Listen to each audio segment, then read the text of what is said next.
Hello, everybody. Welcome back to Worth the Listen. Today, we are having a very fun, timely, engaging conversation with a friend and also an expert in the world of fitness and nutrition. Brooke Biggers is an old friend of mine. We've been friends for like at least 6 or 7 years. Yep. Known each other for a long, long time. And Brooke's profession has always been in this field. So we trust her. She is, well versed at, not just fitness and nutrition, but also fitness and nutrition for middle-aged women. So, being someone who's in our age group, that's really important if you're looking to, for the right fit and the right things. For whatever you're going through, whatever you're looking for, fat loss, increasing energy, building muscle. So all of these things are super important to, women of our age, people going through middle age. And especially, going through menopause, things can change and your nutrition needs change and your fitness needs change. So we are really excited to have Brooke on. Brooke, just to give you a little bit of background, she is the very busy mom of 5 gorgeous children. God bless her. I'll give her a round of applause.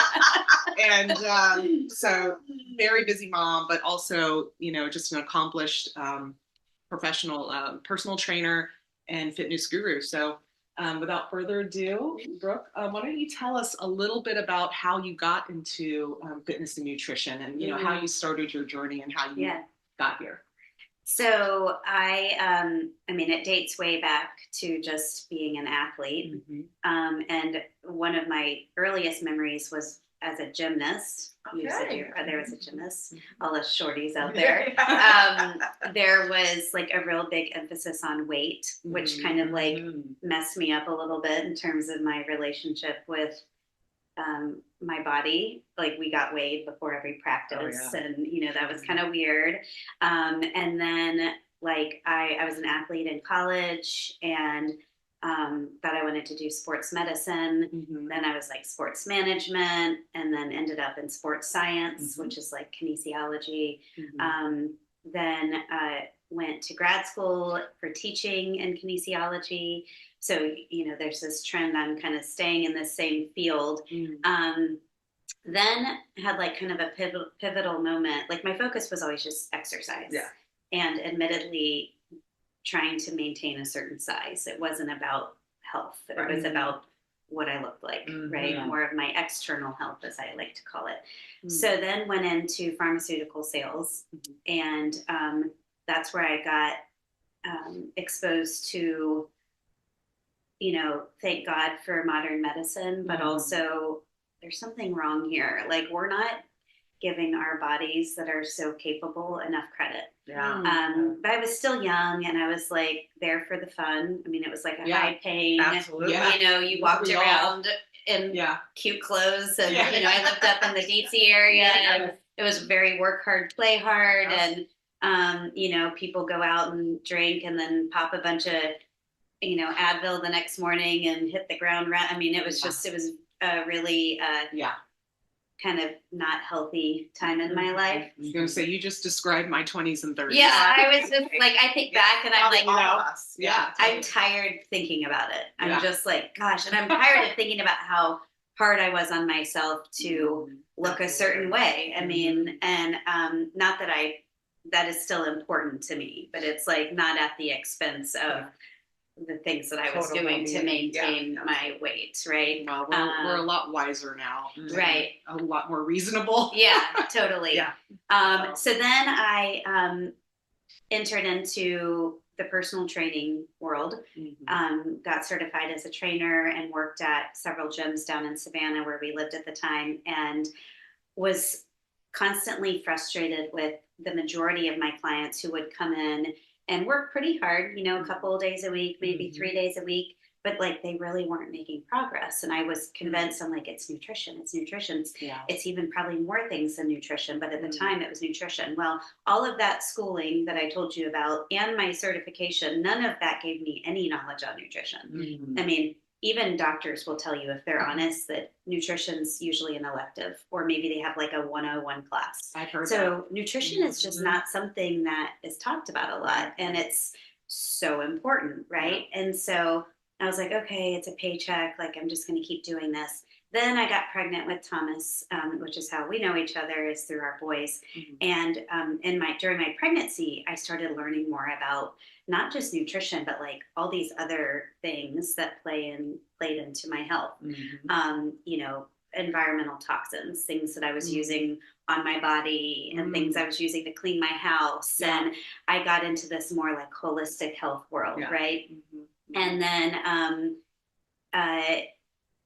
you know, was busy with all my kids for so long that I wasn't working, but I was still constantly learning. And then I stumbled upon the Faster Way to Fat Loss, which is the one of the offerings I have as a coach. And I went there because I was tired of not knowing enough about nutrition. And I had been following this influencer on Instagram, and her story was like mine. It was like under eating, over exercising, tired, just, you know, and she was like, okay, no more of this, did the Faster Way, and had better results in I think she did 12 weeks than she had like before her wedding, when you know what all people do before their weddings. They don't eat, and they work out all the time. Fast. And she just looked so strong, but like not in a bulky, weird way, and just happy. And I was like, I want that, right? And so I did it and had great results,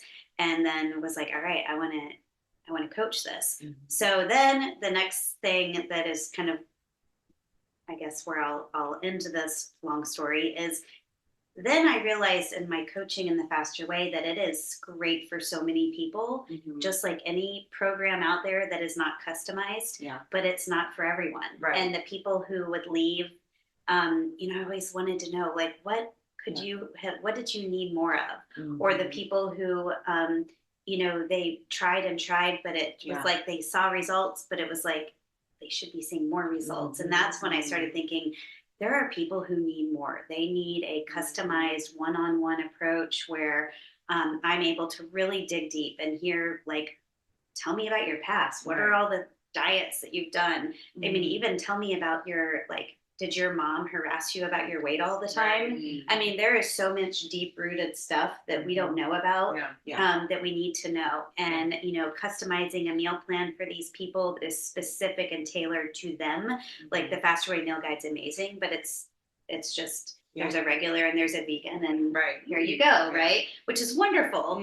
But it's like, I want more one-on-one. Like, that's where I'm like, I don't like that 10,000 feet back thing with the Faster Way sometimes, because I don't know enough. So I'm like, I want to have an opportunity to work one-on-one with people and dig into more of the details, and then really hold their hand through the next steps in the journey.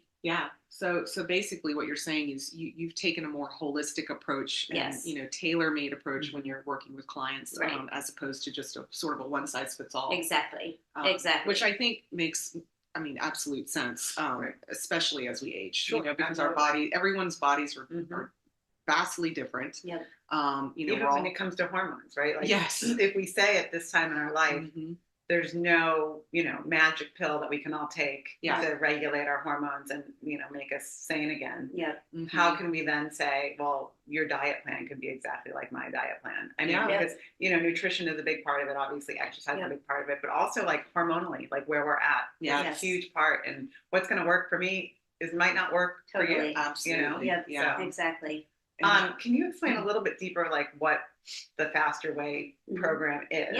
And then is your approach that you would automatically start somebody on that and then transition them to a more personalized plan? Or like what is your, sort of your approach? So the Faster Way is a digital nutrition and fitness program. What you do is you start out in what we call like a foundational experience of 6 weeks. And I always like to compare it to laundry. I'm like, you don't do laundry for 6 weeks and then you stop. And then it suddenly does itself.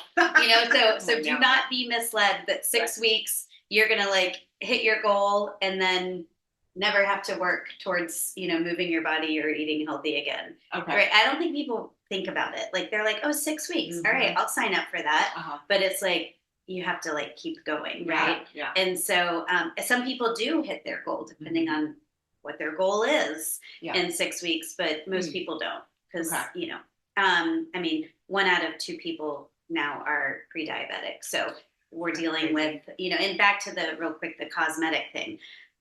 I still like, it's important that we don't carry around a lot of fat, which translates to weight, and that we build more muscle, which translates to weight because of our health.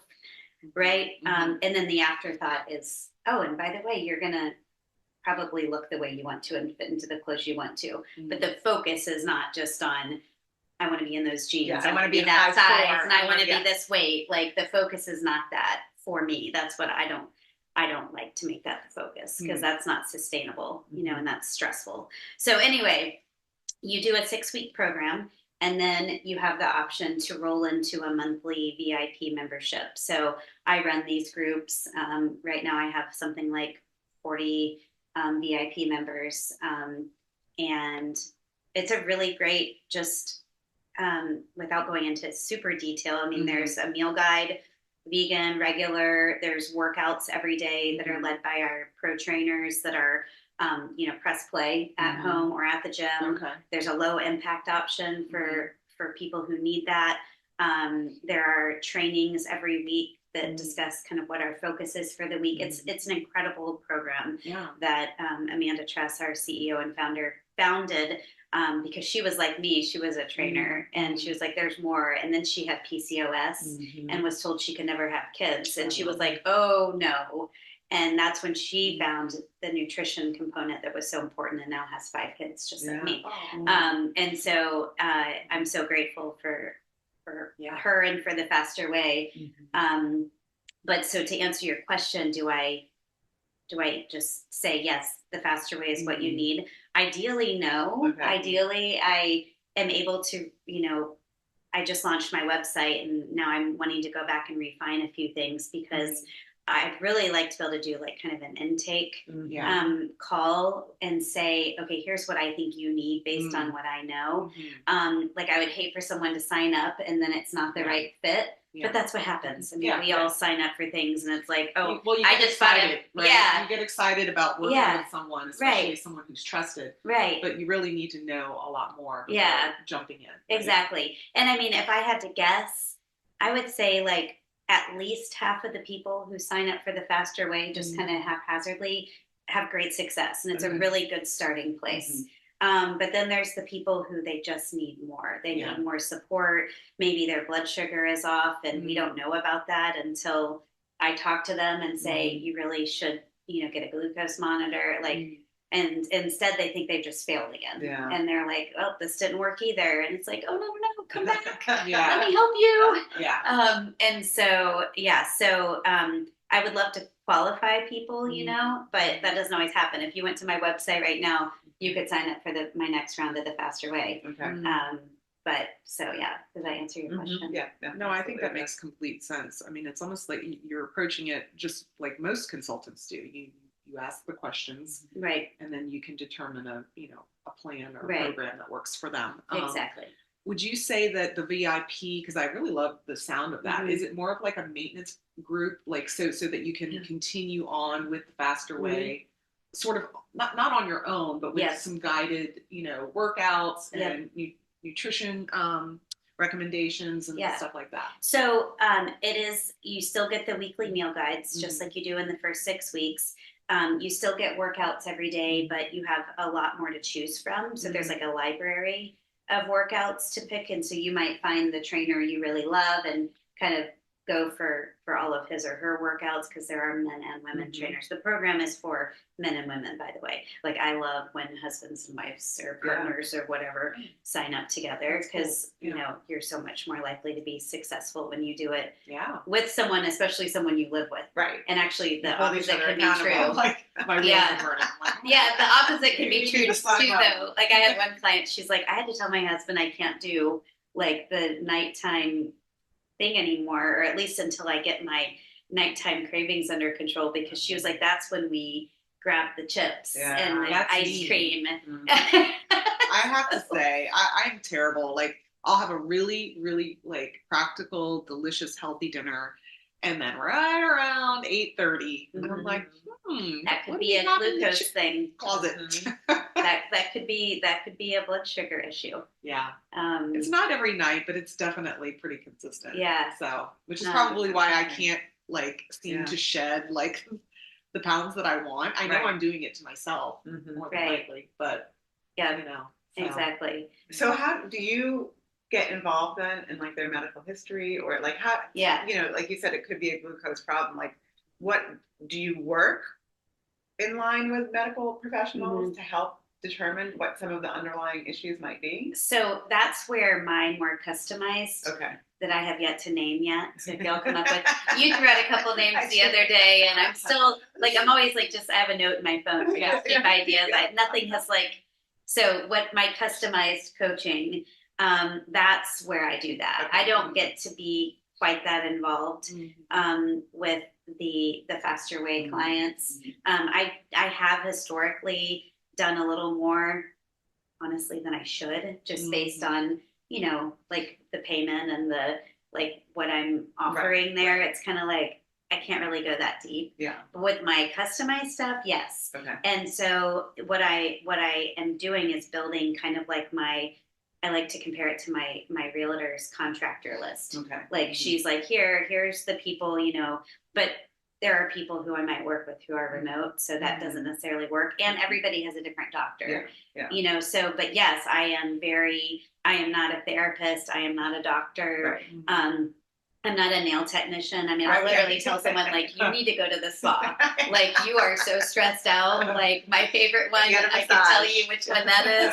I love my massage therapist. So if you're local, I'll refer you. But it's more of a general, like, I think you need to go get these labs done. I do have a functional nutritionist who's a good friend of mine down in Dallas who does remote like hair follicle and urine, and I think she does urine, saliva, and hair follicle tests that she says she gets so much more information on. So I've sent people to her where I'm like, I think you might have like adrenal fatigue, but I don't. I just kind of like recognize it and go, okay, you need to go speak to her. It's like I'm not a life coach either. It's like I'm a life health coach. You know, it's it's life, but it's specific to your health. And well-being part. Well, like if someone needs a wedding gown, I've got you. Well, you know, want it or not, you are probably like a life coach. I mean, because a lot of this is, you know, you mentioned that there's a lot of mental things, you know, things in your history that could be triggering the cravings. I mean, on top of, you know, glucose levels and some other hormones. So, you know, I know that when we spoke previously, you said that you approach it typically holistically because you want people to feel successful and be successful, but that a lot of times if they're not in a good mental state, that it could pose some challenges. So absolutely. So what is your experience with that? So my vision with my customized coaching is that I will have people who come to me where we're just doing like mindset work. You know, that means we are talking about like, you know, kind of like when you wake up in the morning, how do you feel? What's the first thing you do in the morning? Which, so this is kind of mindset / like your activities of daily living. It's like, how does your day start? And it's like, oh, all right, we need to talk about that. Like you're turning on the news and listening to all the election stuff, and then your kids are screaming and you're like pumping yourself with, you know, caffeine, which sometimes maybe, cortisol. I mean, cortisol is a fat burning blocker, first of all. Oh, really? So there's like so much that you can learn just about the first thing that they do, like the first 10 minutes of their day. And it's like, okay. And then we just start there, right? Maybe they start great and then they end sometimes. The end of the day is like, okay, well, let's find out why that's happening. Like what is, you know, and so there's so much like coaching and conversation just around that before you're even ready to get into like tracking your macronutrients, which is something we do in the faster way. So your carbs, fats, and proteins, like making sure that you're getting the right ratio of those 3 different ones, or like more intentional eating, like how to plate your, all that stuff I teach. But it's like, some people aren't ready for that. Like they've got a lot more chaos going on that needs to be addressed before they can even wrap their heads around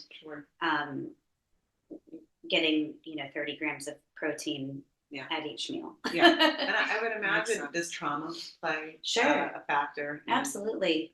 I feel like, trauma could be minor. I mean, it doesn't, it's not like, it doesn't have to be major. The smallest amount of trauma. It could be some shame you're holding on to that makes you want to eat, or, maybe that's your, absolutely, your way of coping is through food or through alcohol, because I know that can affect your sleep. It can affect your weight, can wreak havoc on all kinds of different things. So. And I like to approach my life and my clients' lives from like a 80-20, moderation standpoint. Like I like to say nothing's off limits. Right. Because the second that you tell someone, oh, you can't have that glass of wine anymore, like no more. Oh, wait, you can have it on Fridays. Like nobody wants that, right? It's like, I want to have it when I want to have it, but I need to know and be intentional and mostly informed. Like I teach people about what, like we're going to talk about alcohol, like what does that do to your body? And like, how does that contribute to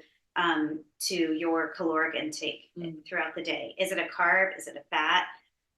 If you're tracking macros, like I teach you how to track that, and you look at it and you go, oh yeah, okay, no, I'm gonna skip that tonight, and then people start, it's like how I am with my kids. I'm like, I don't want to force them to do things. I want to teach them, and then they make and then there's natural consequences. It's like, I told you so, and I'm not like that as a coach. I mean, I'm not mean. I don't like abuse my clients if they're like, I ate and drank all weekend and then measured myself, which is what I propose versus a scale, but everybody loves the scale.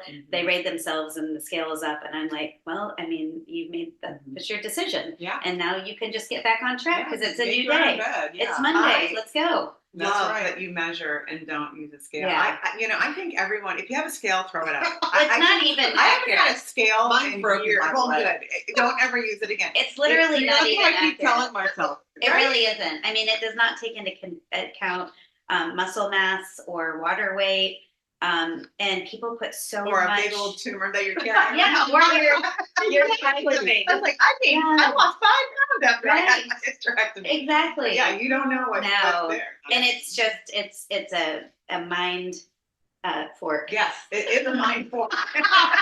It is. It can make or break your day. It used to do that for me. It was like I'd get on the scale in the morning. I'd make sure I didn't have any water. Yeah. I didn't have any clothes on. It was like, here we go. Yeah. How's my day going to be today? And, and it'd be like, yes, or like, right. It stays in your head. It just messes with you. Absolutely. And it is important, back to like, I'm not saying don't pay attention to the extra weight or fat you're carrying, because that is important, but it is just so, I mean, we live in such a cosmetic driven society.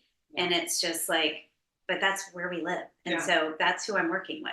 Yeah. In most cases. Yeah. So I have to be aware of that, but also, I'd love to be a part of a movement where it's not so focused, we're not so stressed out about that. We're not giving ourselves shots of a drug that's for diabetes.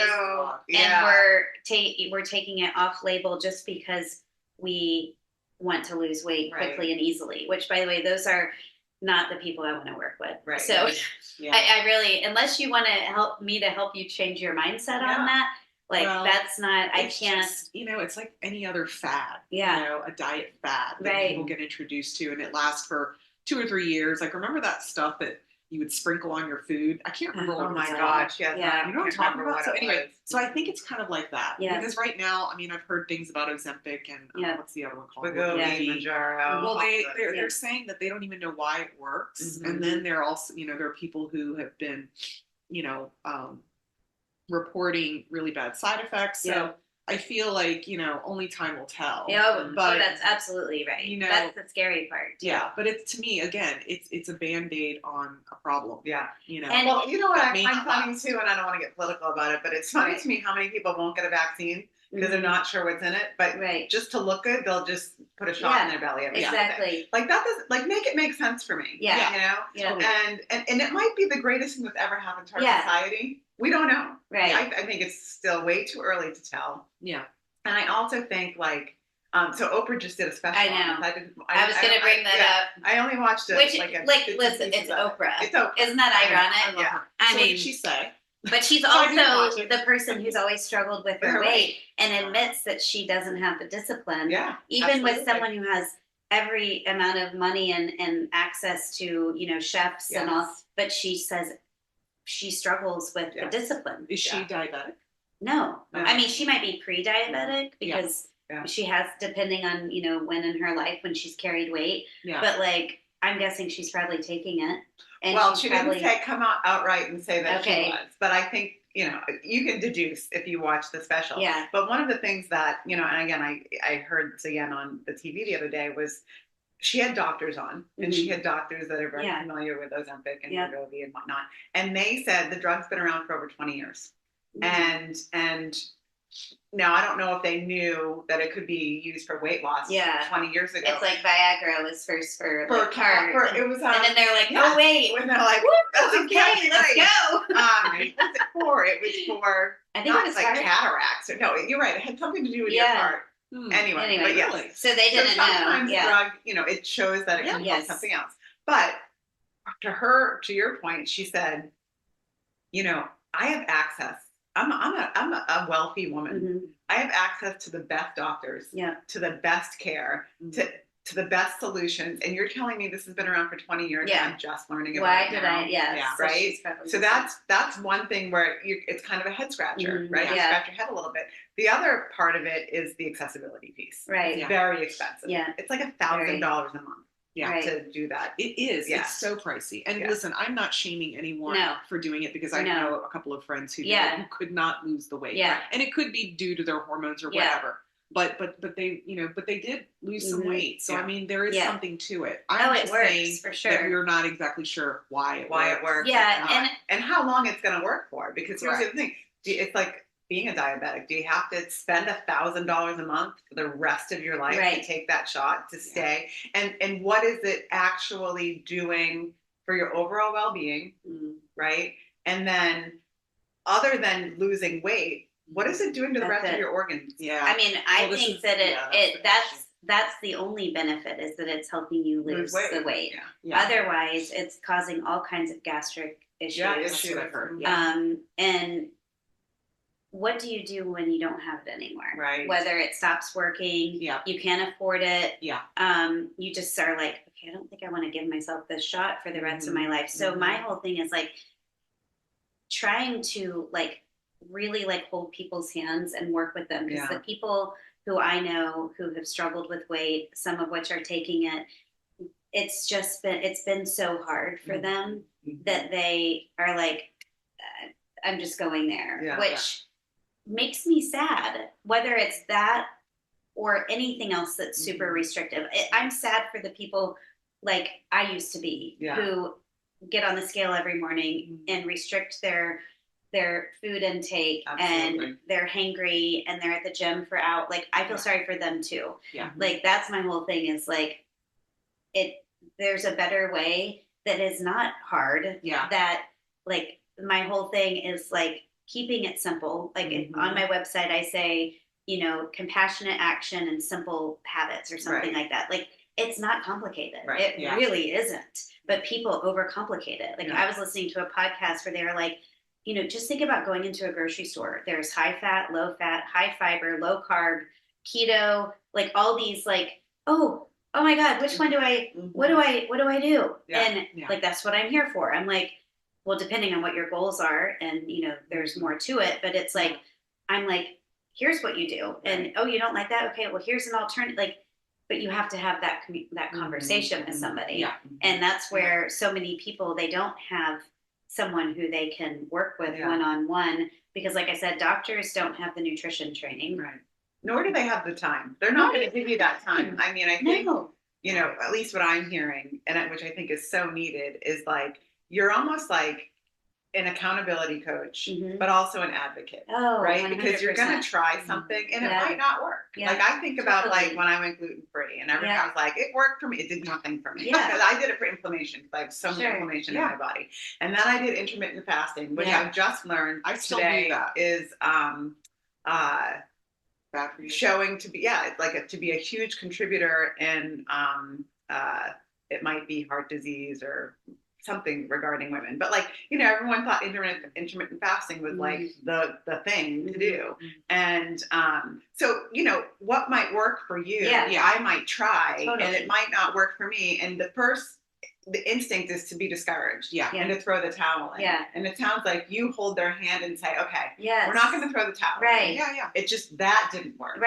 And you're totally right. Like you just mentioned two things that I tend to start with for people, being gluten and dairy free, because those are inflammatory, and fasting. But fasting doesn't work for everybody, especially if you have adrenal fatigue. Like it can actually like send you to the other side where you're like packing on weight, you're tired all the time. That's the minority, I would say, but it's a question I ask first, you know, at the beginning to make sure. Me personally, because I do fast. I do 16 hours. So like I eat and then I don't eat for another. What I think I try to push. No, I try to push it to 16 hours. And then I'll. Or you eat for 8, you fast for 16. Yes. That's exactly what I do. And it seems to work for me. I feel like I have more energy on it. And you know, I actually like it.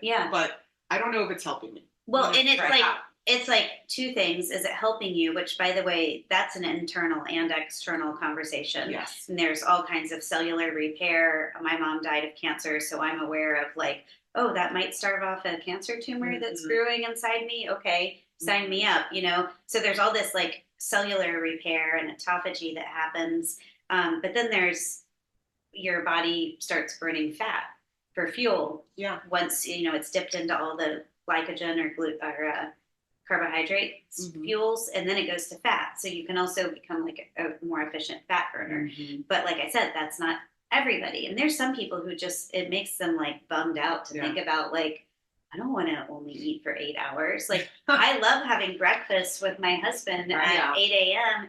and then I don't eat dinner with my kids until 7. So, and that's really important too, you know? And so then it's like, okay, well then that's not one of your things. It's like, you don't have to do that. But like in the faster way, you know, we recommend, you know, these different things. And if I'm not working with you one-on-one, I don't know if one of those things is not working. You know? Now, is that something that your functional nutritionist friend could help, like, I guess, decipher whether or not intermittent fasting is working for a specific person? Because I've been doing it for like well over a year. So, and it could be working and you just don't know. If you stopped, you might be like, oh, okay, my pants are tighter, right? Like maybe you're not getting, you know, whatever your goal is. That could be because of other reasons. You know what I mean? Like it could really be working well for you right now. The things that my friend would uncover are if there's any kind of like hormonal imbalances or if there is any kind of adrenal fatigue happening, in which case fasting might not be recommended for you. I'm ultimately wanting to be able to do that. Like I'm really close to pressing by now on the Institute for Integrative Health certification, which is like so like, you know, dorkily exciting to me. I think that's awesome. And there's like 2 tiers, and one of them is where you can basically like order these tests for people, and then you can read them and interpret them. The first tier, you can just recommend them. And within this, the group that runs the certification, Dr. Stephen Cabral, if you know who he is, he's a big like functional medicine doctor, Western medicine doctor turned functional medicine, because he saw the value in the more natural, you know, metabolic ways that we can, metabolic ways that we can heal ourselves. But anyway, so the all of the testing would be ordered through him. Okay. Or through that company, and any supplements or anything. And then you can read the results and say, okay, this is here's the, kind of protocol for you. Okay. But for now, I have my friend who, You can who refer I out. trust, who's very good, and I can refer out. So you mentioned supplements, which is, I was just going to ask you about that. We've had conversations before. We had a functional physician on a few weeks ago, and she's very big in like eating organic, and I think that's great and all, but not a lot of people can afford to go fully organic. So are there specific like supplements or different vitamins or that you could recommend women in our age group to potentially look into if, again, you have kids at home, it's hard to buy organic for a family of 7. I mean, like, let's be real. So what are some of the other ways to kind of offset all of the hormones and chemicals that are being injected in the food that we eat every single day? So I would agree with her on the organic, and I think I listened to that podcast. I think I remember her saying even like local and seasonal. Like, I'm a huge fan of all of that. Do I do it all the time? No. I'm getting ready to go get some strawberries at Fresh Market. Right. We all know those are not in season right now, but they go with the dinner that I'm making. So, like, it's not remember 80-20. I'm not perfect. Right. But so anyway, I would agree with her. Luckily, it is more affordable and easier to get now than it used to be. In terms of like local and seasonal, that would be like having a market like West Side. I don't know if you ever go to West Side Produce and Provisions. I love them. I don't know that everybody has something like that, but I mean, you can go to Walmart now and get organic food. So it's becoming more available and not quite so expensive.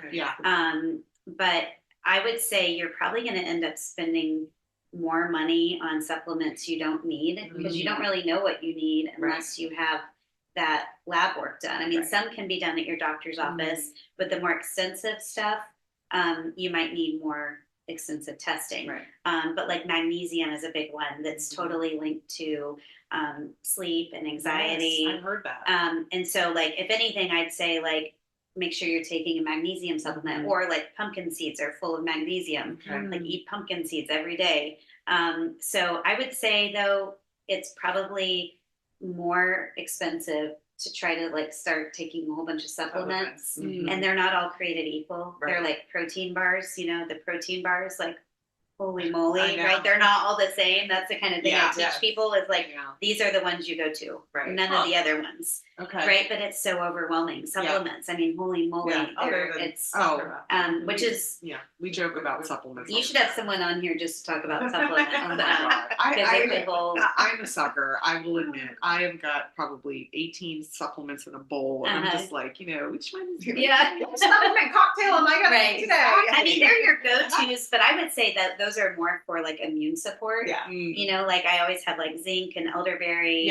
The things where it's like, oh, somebody has a cold and like I don't want to get it. But otherwise, like, B vitamins and D is like a big one, like D3, especially when we're not seeing the sun a lot. There's so much benefit to just like walking outside and looking at the sun without glasses on. For seasonal depression. So there's a lot that can be gained from supplements, but you don't really know what you need until you know you need it. But you can get so much of that from your food too. Absolutely. So I don't know if I answered your question. No, you absolutely did. I think just keeping it simple. I always tell people like, if you like, my kids are tired of apples now. That's why I'm getting strawberries, because it's like that apples, sounds like my house, right? Apples are in season right now, right? And so it's like apples for months and months and oranges. Like, who wants to peel an orange every day? No. And so sometimes you just got to go get some strawberries. But if you try to stick to seasonal, it'll be more affordable. And like just kind of repeat what works. It does taste better too. Absolutely. What are the sort of biggest issues that you see in women our age, the women that come to you? Like, what are they, A, what are they battling with? And B, like, what's their ultimate goal? Like, are we still like, is it still vanity? Is it still, or are we, Not because entirely. I don't feel like I'm that person anymore. Yeah. I don't, which is great. But I'm just wondering if you see more like, I just want to be a size 6 again. I see or that. Is it like, I want to preserve my bones because I'm 50? Yeah. And So both. I would say this is probably not the answer you're expecting. The thing I see the most is women who are really frustrated, who feel like it's just, there's no hope anymore. Yeah. Like, this is just what it is. Yeah. You know, I can't say I have baby weight anymore. right. My hormone, it's kind of like, it's almost like a victim mentality. Yeah. And I don't mean that in a bad way. No, It's just very like, whatever. I think I'm in my mid menopause can do that to 40s. women. They Absolutely. feel defeated. You feel, it is very frustrating. And, you know, I think we are told by media and everything around us that we are broken. Right. You know, we're not like, oh, look how amazing she is. She just had all those kids and, you know, raised one, sent one to college and, you know, like it's like you're broken and, you know, you stop ovulating or you stop ovulating, having a period. I read this once that it's like our bodies do that naturally because like we're done. Like life is over as we know because we're not having kids anymore. Right. That was the only reason we were put on this earth Yes. was to procreate, and now it's over. So we're just gonna go like this. Yes. And I'm like, oh no. Right. Like you can look and feel better than you ever have. Yes. But you have to believe that first. That's where like the mindset thing comes in. So number one, I see like a lack of confidence, a frustration, and really a lack of hope. And a lot of these women have done everything, right? They've done so much and they've done so much restriction and stuff that just, you know, like I always tell people, I'm like, we start Monday. It is not doomsday. Right. It is like, you get to start Monday. Yeah. Like it's an exciting thing. You're Yeah. going to take control of your health and move your body and fuel your body in a way that's going to make you finally get to where you want to be. Yeah. But then in addition to all of that, after I always say I was once a cheerleader, always a cheerleader. Like that's my biggest thing is to like give women hope that it is possible, because it certainly is. And we're not victims to our bodies. Right. We just have to adapt. And so then the next thing is really to have that conversation about like, what are your goals? Like some are vanity, others are, you know, depending on if you're in your 40s or 50s, you know, you either have, maybe you're a young grandmother and you're like, I can't keep up with these little toddlers. Like, oh my goodness. Or an older mother. You can be an older mother. Or that too. Another, exactly. And, you know, maybe you suddenly are like, I want to do a marathon. Like I'm 50 for my 50th birthday, I'm going to do a marathon. And so that looks very different, but it's like setting new goals for yourself and recognizing that your body, I mean, have you guys watched the Blue Zones on Netflix? Yes, I love that. Oh my gosh. Like you'd love it. Yeah. There's only 4 episodes, I think, and I'm totally obsessed. It's very different there. It's not about vanity. It's about longevity, which I wish that was more of the focus here, but it's not. And so because I'm wanting to help women in this country, I need to be aware that that's not where it is. But they, you know, their focus is on feeling good and being able to live, you know, into their 100s. And they do through community and movement. They do just like daily movement. It's not, they're not doing workouts. They're just walking everywhere. Walking, yes, I'm telling you, it's so underrated.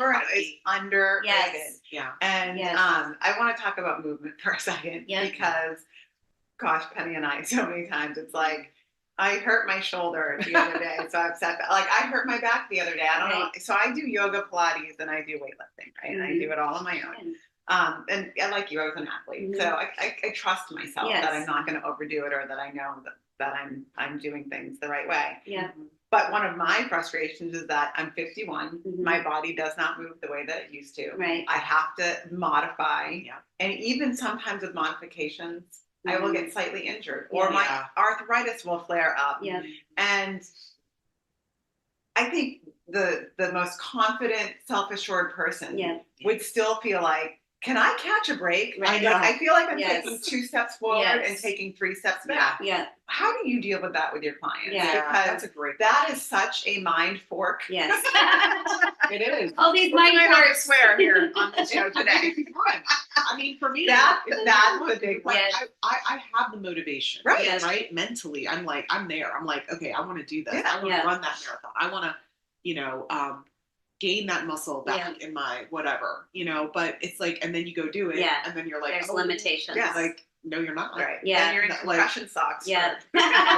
Hold on, old Which is lady. so sexy. I Yeah. have 19 ice packs that I Yeah. Right. strategically. And then exactly, and then you injure yourself. So Right. how Yeah. How do you? Oh yeah, gosh, great that's a question. loaded question because there's so much Sure. in that Right. in terms of I definitely your nutrition plays into how your body is responding during a workout. Yeah. So if you're not fueling your body well, then your muscles aren't able to respond properly. So then there's also, from a personal training standpoint, like you might think you know what you're doing from all your experience, but really you're lifting too heavy, or maybe your form is wrong. Okay. I mean, because being an athlete and weightlifting aren't really the same thing, right? Yeah.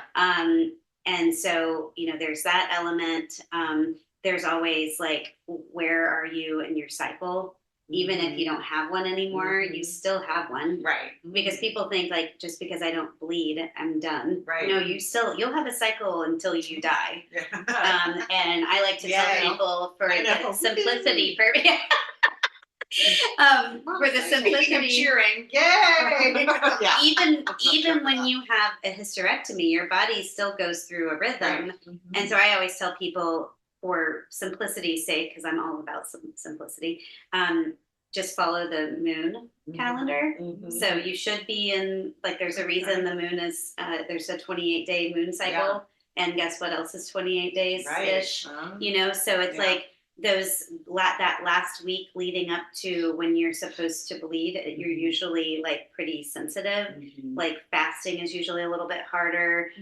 Hard, like especially HIIT workouts are really hard. Yeah. And then you like hit that like day 2 and you're like, woo! And then like that, up until about that midpoint, you feel amazing. This is a whole other conversation, by the way. And you feel like you can conquer the world. You're supposed to I love the idea of even making your work in sync with your cycle.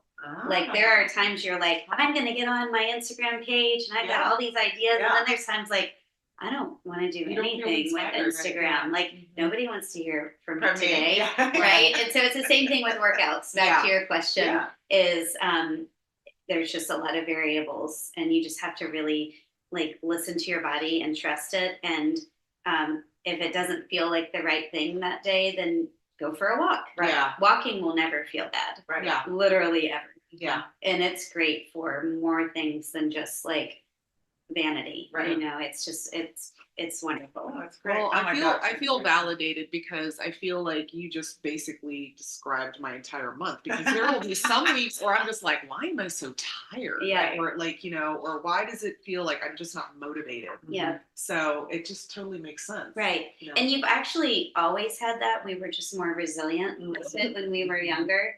So, when you started having a cycle, because unlike when you get older, I don't think like little girls, they have a thing just like men have a cycle. Right. They just have a 24-hour cycle. We have a monthly cycle. So they have to go like this all day long. And we're not quite as affected by that. But anyway, I think that it's important to like not be so hard on yourselves. Like when you're in that time, like I heard you talking the other day about you've decided these are the things that work and these are the things that don't work. And I've even heard people like their husband and their children know, like, like it's that time where mom's just going to be a little chiller. It's not the like mom's got permission to be a total, you know what? Right. I can't remember what she calls it in the good place for the B word. But it's like, allow yourself to just be there. Yeah. It's not forever. Right. Yeah. Right. And if it is forever, then there's stuff going on Yeah. and you need to talk to someone and find out, if your blood sugar is off, if your adrenals are off, your thyroid, all these other things, like you don't have to feel awful. Right. Yeah. Right. Like that's the thing. Like we're not victims. And if you think you are and you're not willing to let go of that, like that's definitely not a person for me. Because I'm like, I've been through a lot of hard stuff, and it's like you have the choice to figure out how to get through that or not. Yeah. And so I would say the same thing for our weight and for our hormones and all of that. Wow.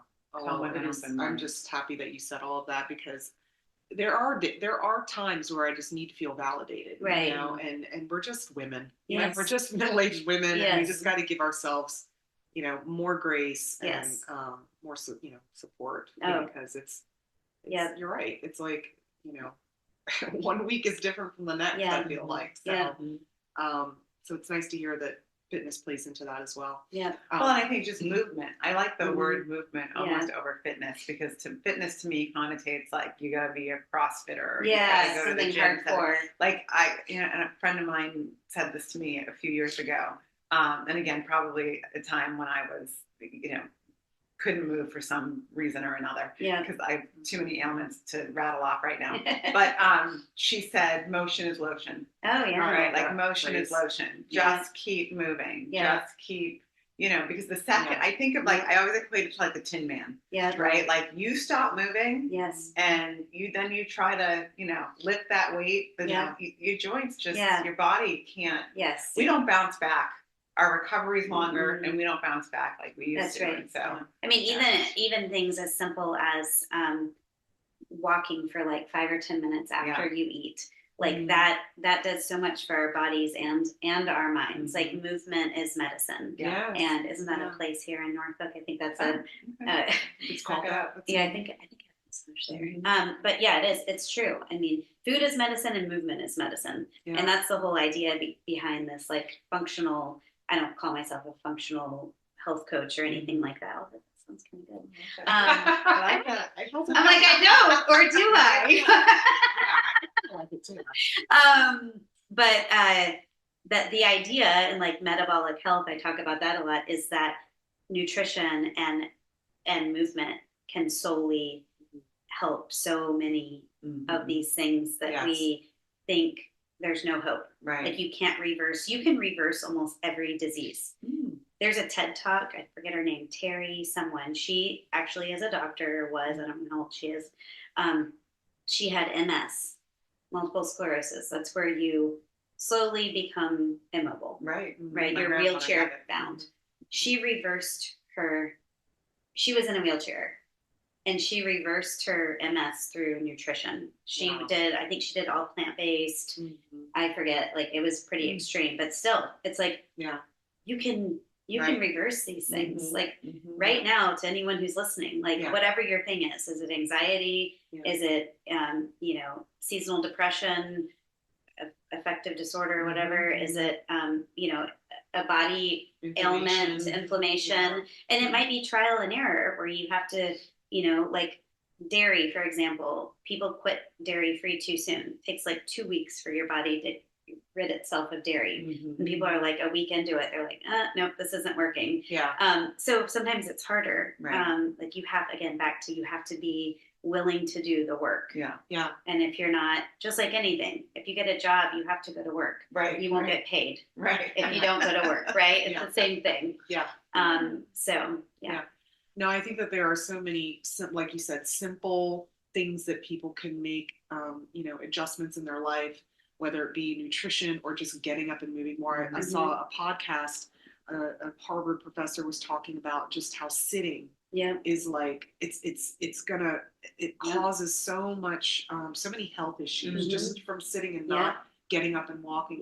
They apparently went into like somewhere in the Amazon, of course,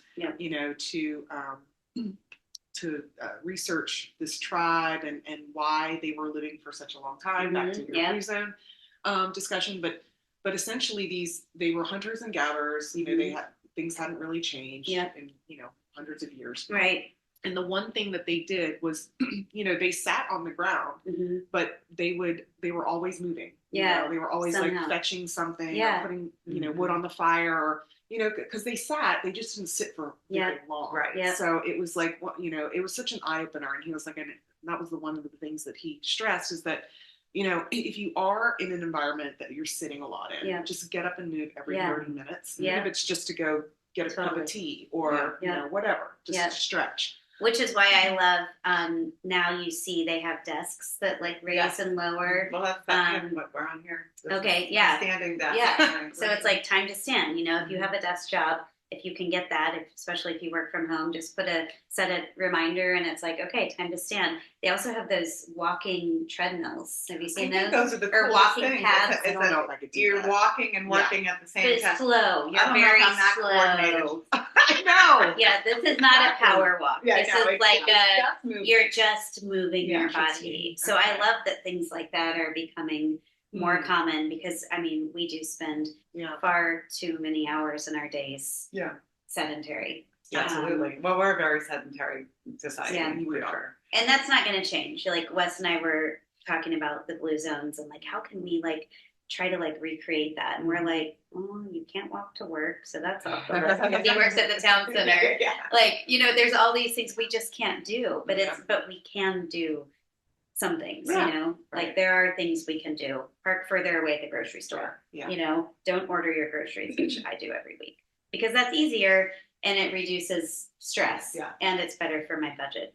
But besides the point, like, you know, if you go to the grocery store, park far away, there are all kinds of things that we can take do. the stairs, not an elevator, exactly. things like that. Or just go for a walk after dinner. Right. For sure. Yep.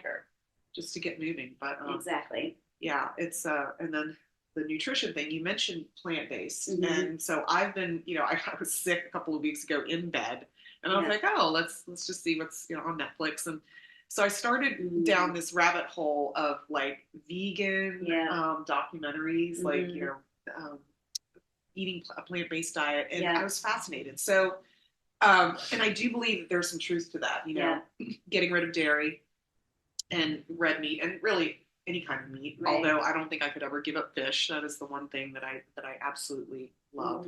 So we have actually started incorporating plant-based menu. Like I'll cook a plant-based diet twice a week now. Okay. So just to see if you can actually do it because you know, God forbid my kids don't eat meat every day. Right. So I mean, it's just, but you know, but it's been nice. It's been a nice change, and I think I have noticed like a difference in my energy level. Okay. For sure. Yeah. What do you think about that? So I would say, again, if that feels too restrictive to do the 80-20, like we just made this really good tofu curry dish. Okay. That's obviously plant-based and it's delicious, but like I don't want to eat just tofu and tempeh. And I certainly don't want to eat any of the fake meats, you know, that are just like, because the jury's still out on soy, not to get too in depth, but like there is like non-GMO soy. Otherwise, like the soy that's been genetically modified has estrogen in it. And we don't need that for our hormones. And men really don't need it. Like they were finding that like boys will like have little like buds. And that's also because of hormones in our meat. So it's not just soy, which is plant-based, but it's hormones in our meat. The same thing. Why men, you're seeing more men like with man boobs. And it's because of the estrogen and Well, she also attributed it to some people having gender identity. Which was a whole thing about like when you're pregnant. But the like hormones in milk. So to answer your question in terms of the plant-based versus carnivore, I mean, there's problems with both. If you don't do it if you don't eat the right quality, right? And so, but I say in terms of if you are eating the right quality, do a variation and see how you feel. Like if you feel better plant-based, then stay plant-based, you know? But you know, there are people, and this also is a blood type conversation, which is another whole thing you should look into if you want to like, if you get sick again, you want to geek out, but that's a whole other thing. It's like blood type is ancient. So like type O's tend to be, they really need meat. Like they just feel like depleted without it. Whereas like A's, like me, we can do both. B's are a little bit more like the Mediterranean. And so it's like, what's your blood type? And I always just say, you don't even need to know. Just pay attention to how you feel. Right. Same thing with gluten and dairy. Like there are people who say, I feel totally fine eating both. Right. Yeah. But you also have to know how much are they having. Right. Maybe it's like so little that of course you're fine. Right. But then there's people who are like having cereal for breakfast and a sandwich for lunch and pizza for dinner, and they're like all inflamed and feel awful. Yeah. You know, so I would say, you know, a plant-based, there's a lot of, you know, I don't like any of the extremes. Like there are people who they'll go on and on about how you need meat, you need animal protein, and animal protein is the only complete protein. And, you know, everybody's all about protein, which we should be. I think it's important. But then the people who are the plant-based, which I'm totally struggling to remember. I have a book on it, and the guy who's like the pioneer. Dr. Gundry? Is it that guy? No, that's not who it's, what is his name? Not Mark Hyman. He's out in California. Okay. And he's even started schools where they serve a plant-based menu. So it sounded very like Montessori-ish to me. But anyway, they'll tell you that, you know, animal protein's the enemy, or you can't eat all plant-based because you don't get the you don't get whatever. Yeah. That's why people are so confused. Yeah. Right. There's so much information out there, and there's misinformation out there, and there's it's crazy. And really, if you don't do anything, just try to make whole foods your primary focus. You know, that's like the periphery of the grocery store. Right. That's all everything that, as we say in the faster way, things that come from the ground or have a mother. People are like, does an egg have a mother? I'm like, don't ask me that question. An egg is totally fair game. You know, like stay away from the processed foods when you can. You know, limit processed foods, limit sugar, limit alcohol, you know, moderation. and you're doing a good thing. Just that, drink more water, walk more. Right. I mean, there are some really basic things we can do without having to do like a program, you know, not to discount me or what I can do for you, but like, if you don't want to do that, just try to make some better, simple choices. With your mindset approach, what are your thoughts on meditation? We've talked a little bit about meditation before, and she probably does it more than I do. Although I talked to Vanessa the other day, and I told her, I was like, well, I do yoga. And she said, you know, yoga is the best form of meditation. It is. Yeah. And I didn't realize the two were like a thing. But it's so anyway, I love your I love meditation. I mean, I try to do at least a 5-minute meditation every morning. Some days it this morning. Ooh, good job. I feel like those more extended ones, you get really deep. Yeah, it's you just do. like, the longest I've ever done is 20 minutes. Yeah. But I'm like you. I'm normally like a 5-minute. 5 for me is the same idea as you don't have to do an hour workout. Right. Just go for a walk for 15 minutes. Or minutes. And that's also meditating. Yeah. So it's the same thing. Yeah, that too. Oh, you can do walking meditations. You know, like don't put your AirPods in. Right. Just listen to nature. Right. So I always say meditation is so powerful because so much of our health, both internal and external, is due to stress. I mean, our cortisol is just like through the roof constantly. So anything we can do, from meditation to just like deep breaths when you're in that moment and you're just like a few deep breaths, like 4 in, 4 out. Like there are so many, again, back to there are so many simple things that we can do. And meditation can be really hard for people, or for some days. And there's days for 5 minutes, all I'm doing is thinking about what I'm doing next. No, that was the first 5 minutes of meditation, which is why I needed to extend it, because I was like, this is not working. Yeah. So that's one of the things I tell my clients, almost everybody, even my faster way clients who I don't go real deep with. I'm like, try to meditate for 5 minutes a day. It might be in the morning or it might be at night, depending on what does your body feel is necessary, or both. I also am a big believer, just to kind of piggyback off that, in like a gratitude practice. So some kind of journaling every morning, or just speaking like what you're grateful for. Because we wake, and before you go to bed, because people don't sleep well, because all they're doing is thinking about tomorrow or what went wrong today. So it's like, what went well today? Yeah. You know, we should write a book. Yep. Yeah. Let's go. I mean, this is exactly up my alley. Yeah. You know, Maya knows this about me. I'm all about everything that you're saying because it's a lot of things are just a natural, your body's natural way of just just getting back to your center, getting back to being calm, getting back to, calming your nervous system so that everything works properly, right? And functions properly. Right. I think. And it is all simple things that everybody can do, apart from organic food that might be a little pricier, although like the pack of Oreos is just as expensive, honestly. Right. Well, and here's the thing, you're paying for that later. Yeah. It's not your health.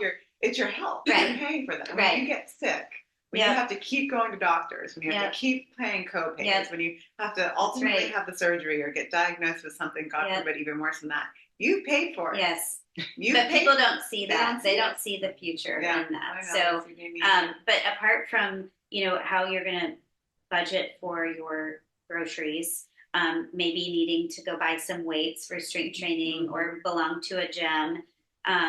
Like we have this fancy meditation thing that we wear that like measures our brain activity, and we have an app that goes, you don't need that. Yeah, exactly. Right. So like just get simple groceries, like get what's in season, walk, and sit quietly and drink water, which is also free. And maybe there's stuff in your water. Get a filter. Whatever. Get a filter. Get a filter. And so drink it warm. room temperature your water is at good. room temperature. Which is such a bummer because I love ice, but Not it is me. good for your body. And it's funny because that's like I've always drinking my water. I do not like cold water unless I'm like out sweating, running after aggressive pickleball. Yes. It's gonna be a while. I love that. But like that's the only time I'm gonna drink water cold. Yeah. But it's supposed to be better for your organs. It is. Drink it warm. And like with the journaling, same thing. You don't need to go get the pretty journal. Right. You don't. Yeah. Do you guys follow Rachel Hollis? Yeah. So she has her like start today journal, and she says every time she talks about it, okay, you can buy my journal, but you can also go get a spiral notebook at the Dollar Tree, right? They even have cute ones. Like you don't need, just write down like 5 things that you're grateful for on this day, and she has other things that you don't need to do, but like that's it. Just keep it really simple. Absolutely. What about kids? Because I know I'm like, I feel like my kids want all the junky foods, and then you don't want to be the uncool mom that only has Raisin Bran in the cabinet, and like some yucky protein bars.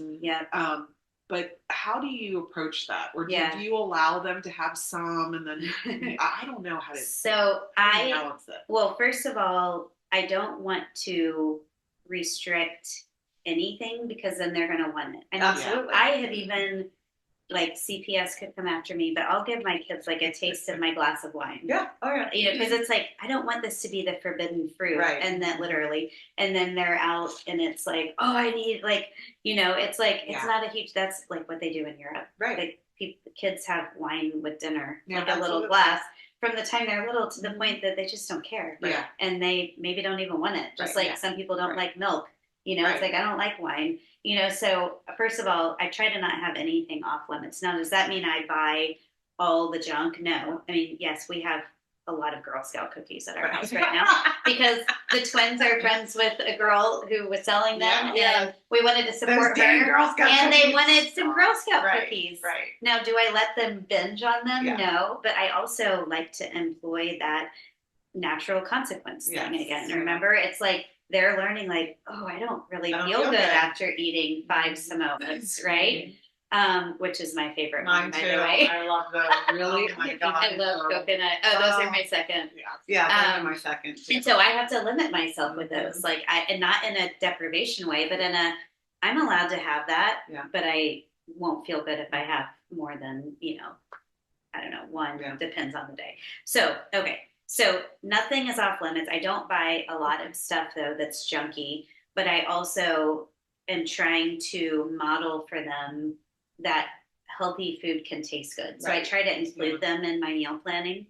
Oh, that's a good idea. Like involve them. In fact, it's funny because one of their favorite things is sloppy joes, but it's from 100 Days of Real Food, and they actually prefer it to like manwich. Wow. Like they have had manwich before, and they're like, can we make the healthy sloppy joes, as they call it? And it's so simple.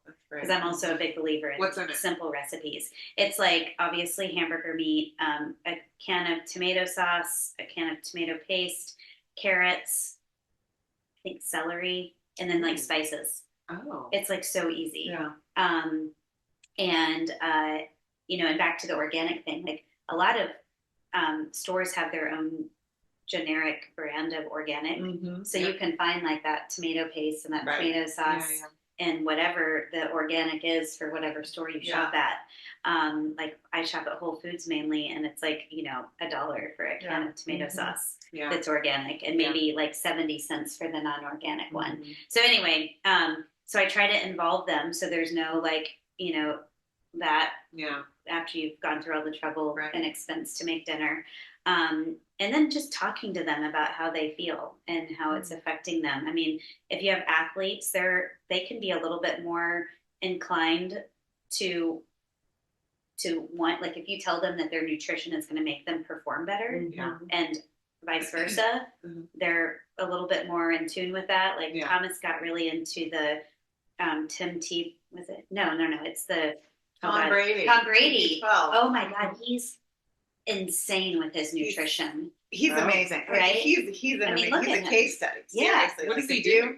You look at how he looked when he got drafted, which I don't know if you know the story, but he was like the 99th pick. Yeah, and then he was like the backup to the backup, and then they both got injured. And but so what I think what I like about his story is that an opportunity was presented to him, and he changed the way it was like, I'm going to seize this opportunity. And so much of it was nutrition, mindset. Yes. And I feel like the physical part of it was like the third part of all of it. So he created this program. I don't know the details. I mean, you could Google it. It's called TB12. Yeah. It's his program. It's his program. Got it. Yeah. But I mean, look at his body transformation and so you have to find things that speak to them, like I have a soccer and lacrosse player who is doing them both exactly at the same time. Oh, that's like we have 2 games tonight. Yeah, nice. It's ridiculous. I'm like, who else does that? He's like, nobody, just me. Like, yay me. Anyway, we have that. We have theater and cheerleading. We have lacrosse. We have all these different sports, gymnastics, and it's like, okay, who is their role model athlete? Right. Like, what do they do? Because I promise that person is paying attention to what they're eating. I actually love that tip because Sam is motivated that way. Yeah, not by you. They don't care what we say. No. Care less. I mean, I could sit there and preach to him why he should be eating this, and he'll just in one ear out the other. But so but have I love the like now I'm going to look at this Tom Brady thing. Just see if it might encourage him to eat better. Yeah. Not that he doesn't eat well, but sometimes I'm like, dude, like get rid of the ruffles. Yeah. Like let's replace that with something else. And that's a good thing. Like just the other week I got the kids to do normally I get the like kettle something chips that they love, the salt and vinegar ones that are not healthy. They had an avocado oil option at the store that I was like, what do you guys want to try this? And they were like, these are okay. So we've still got the chips. But, and like I said earlier, I love giving like brand names of things to people for both, for you and your kids. Like, okay, I love these Siete tortilla chips, but your kids will probably think they taste like dirt. Right. Don't even try that because they're gonna hate you. Yeah. But here's one that's not as good, but it's better. And there's options. There's sadly far more not healthy options, and that's why. Type 2 diabetes used to be called adult onset. It's not anymore. I know. And type 3 diabetes, do you know what that is? No. That's Alzheimer's. They're actually now saying that Alzheimer's is a glucose issue, just like diabetes is. Well, and it's all because of our nutrition. Alzheimer's deaths have grown astronomically, like 20 to 25%. Yeah. In since 2000. And if you ask me, it's a nutrition thing. I think so as well. It is nutrition. I've been reading about Alzheimer's, and Yeah, we could reverse that. Yeah, you can. And so kids, we have to be paying attention to them. In grad school, my thesis was on childhood obesity, and this was back in the olden days, like early 2000s, when I was doing this, and they were just starting a childhood obesity clinic in Charlottesville at the time that I was kind of in the front end. They actually offered me a job when I graduated, but it was like not as much money as I made as a pharmaceutical rep. So I was like, peace. It'd be interesting to see where I would be today if I had taken that job. Anyway, the point is, this was a long time ago, and it's way worse than it is now. But some of these kids that would come in, it was sad. And guess what? Behind them came their parents who looked just like them. And so, I feel like it's a responsibility of ours to feed our children well, but also not make them feel ostracized and weird, So it's like finding that balance that's what I try, but it's still hard. Yeah, absolutely. It's just, and they're addicted to sugar. They are. My kids are addicted to sugar. Yes, and that's where there's starts. Sugar and everything. That's the other part. There's that's the gateway drug to obesity, right? So it's totally. That's where it starts. That is the glucose thing, which is a whole exercise physiology conversation that nobody wants to know about, but it is. It's sugar, which is also carbohydrates, which is why this low carb thing. There's some good sides to that, but there's not all carbs are created equal. Right. Yeah. That's why I always tell my clients, I'm like, a sweet potato is not a white bagel. Right. And sorry, I love Bagel Boy. I love Yorgos. Yeah. I totally go in for a bagel. I try to do the scoop. Greg Peterman. But again, that's my 80-20. Right. Yeah. I can go there and do that, but I don't have a bagel every day. Right. So anyways, but how many kids have bagels every day? How many adults have bagels every day? A bagel with strawberry flavored cream cheese. That's one of Thomas's favorite breakfasts. Sam too. Right? I'm like, that's just so I try to find ways around that, but it's a challenge. No, I know. I feel like it's also just an ongoing education for everybody. Yeah. I feel like when it comes to your well-being, from a physical standpoint, from an emotional and mental standpoint, it's an ongoing education. We're always learning, right? Because there's always new studies too that come out, new solutions that come out that have to be tested, that have to be questioned, that have to be. And so I think what you bring to the table for someone is that, again, this is a journey and it is a marathon, not a sprint. Like that's, always my thought process is like, you're always evolving, right? The tools and resources that are there for us are always evolving. And it's just, you can't give up. You just have to adapt. Right. And it's trial and error. So and like we keep saying, if you go back to basics, it's not really that evolving. Like all the drugs and the supplements and the in those cases, we don't need all of that. Right. That's exactly right. And that's why everyone's so confused and overwhelmed at the same time. And so, again, I just want to make sure I made the point that there is like zero judgment from me in terms of the people who go to those quicker fixes because they're frustrated. Right. And they're just like, unless you understand it a little bit. Yeah, I totally understand it. There's an empathy there. Right. For sure. So, but it's not that complicated and it doesn't need to be that expensive. Right. And we don't need to inherently, discredit our body's abilities. Like our bodies are all capable of so much more than we give them credit for. Right. We just don't listen and we're not patient and we want things like we're this. Not, exactly. I mean, like buy now on Amazon is like the okay, y'all. I ordered something on Amazon. I ordered something for myself yesterday and something for my daughter up at school. Both got delivered At 5 a.m. this morning. Doesn't that freak you out? 5 a.m. I ordered them yesterday. Yeah. I got me some Moroccan oil for my hair because I'm not that. And then, so I had to call Sophia this morning because they take a picture now. Yeah. Right? Yes. Not to digress. Yeah. She's in a dorm. Yeah. They left the thing outside the dorm building because no dorms open at 5 o'clock in the morning. Yeah. Luckily, she got it. I was like, I'm pretty sure. But that's the problem with our quick fixes. Right. Is that we want, if we don't use them right, correctly. Yeah. And it's like we just want things so quickly. The Amazon, you guys, another thing you need to listen to. I think it was on what is it called? Wes listens to something in his Radio Lab. For some reason, that app is in his car. Okay.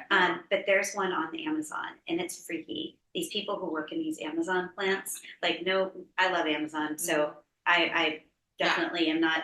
Again, I don't do everything locally. Right. I'm like Amazon, yes, please. Yeah. But they they get the thing that says you need to go get this, and they're timed. They're timed, and they have to run. They don't even get a lunch break. Yeah. And it's kind of, it made me almost not want to order Amazon anymore, but that's how it got to you and your daughter at 5 a.m. this morning, because these people are work. Talk about getting in their steps. And they're called, I don't know if it was part of the 1914 project, but I watched a documentary too. And it was really, I think more about reparations. I can't exactly remember all of the details. And how there's these innuendos and nuances about racial disparities and sort of the racial divide in every corner of our existence, day-to-day existence. And one of the things that came up is that Amazon, they're called pickers. Oh, wow. That's their title. Where they're timed, picking cotton. That's their. I was like, it kind of makes sense. But it's the same concept of you're gonna pick because we've got to make money. Yeah. Same as Amazon. You're gonna get those products, get them, and they are. Yeah. That's crazy. So if we could just learn and teach our kids to be more patient. That I purposely will delay giving my kids something that they want that I could do right away, ordering decorations for my twins' birthday sleepover that's on Friday night. Because they're like, add to cart. All right, swipe.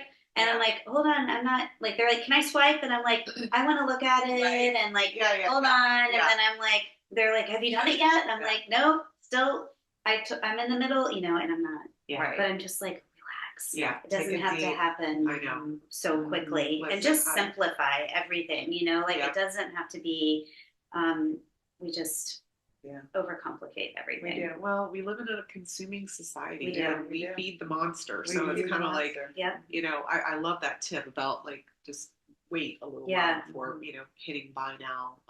I know that things live in my cart for a while. So the older I've gotten, the more mindful I am about how I spend. So not being impulse. No, those days are far gone. But these kids, it's hard for them to understand it because they are growing up in a world where everything is just immediate gratification. So absolutely, so that's good. And just not wanting to work for what you get. That's the thing is it's going to get worse, unfortunately. I think, and our generation, we're kind of at the tip of that where we're less impatient. And therefore wanting quick fixes when it comes to our health. But the younger generation is work. And the older you get, the more work it is. Yeah. You have to do the work. Yeah. You have to put it in. Right. So. Exactly. So. Awesome. Yeah. We always say this, but we could continue this conversation forever and ever. And we will. Definitely. Especially as your company evolves and, you are continuing to expand your offerings and your programming and hopefully getting more certifications under your belt. We'll definitely have you back to check in and we'll see where you're at and get some great advice. Awesome. I love that. Yeah. This was fun. This was fun. Thank you so much. I knew you would be great. I was like, Brooke is the perfect person I'm to just talk about too. I worked with a business coach and she was like, you got to get people information in Dixie cups, don't hose them down. And I'm like, but I'm so excited about all of it. Like I can't, like a Dixie cup, that's just so little. So I'm like, I keep thinking about that as I'm talking. I'm like, oh, I could go there, but oh no, gotta pull back. I'm about to hose everybody. So I'm trying to keep it simple. They can get a full picture Yeah. if they like. They just Absolutely. need to go to your website, which is brookebiggers.com. Yep. And then it's Brooke W. Biggers on Yeah, Instagram. on Instagram, yeah. Cool. So I am updating my website to reflect all of my more personalized kind of concierge functional health coach offerings. But like I said, the faster way is always there and available. And if you just like click the contact button and reach out, I can have a direct communication. And so depending on how I'm feeling, I am on Instagram quite often, but I scale back sometimes because I'm just not into it. Sometimes Yeah. you have And to. we all should. Yeah. Absolutely. So yeah, you can Awesome. definitely find me in both places. Wonderful. Well, thank Yeah. you so much. It was It was great fun. having you. Yep. Yep. All right. Till next time, Worth listeners. Bye, everybody. We love you. Bye.